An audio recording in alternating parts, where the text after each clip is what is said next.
Welcome to our channel. Today we how to register with Maze for user testing flows for your no-code app step by step clearly.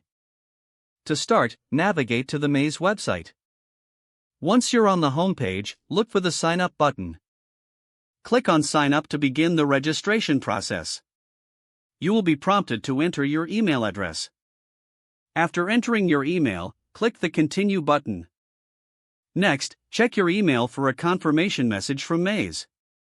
Open the email and click the verification link provided. Once verified, you will be redirected to a setup page. Fill in the required fields, including your name and password. After completing your details, click on Create Account. Now, log in using your new credentials. You will arrive at your dashboard for the first time. Take a moment to explore the interface and features. To start user testing flows, click on the New Project button.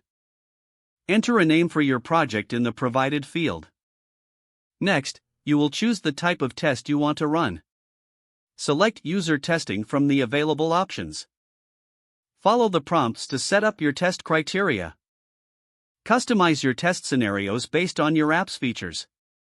Once your scenarios are defined, upload any prototypes or designs. Finalize your project settings, adjusting parameters as necessary. After completing the setup, click on Launch Test. Your test will now be ready for participant recruitment. Follow the instructions to invite users to test your flow. Once participants begin testing, monitor their feedback in real time. Utilize the insights gathered to refine your no-code app further. Continue to iterate on your design based on user testing results. If the page does not load, refresh the browser or try again in a private or incognito window. Make sure you are using the correct email address, then retype it carefully to avoid small typos. If your password is not accepted, use the reset option and create a new strong password you can remember. Don't forget to like this video and subscribe to our channel for more step-by-step tech guides.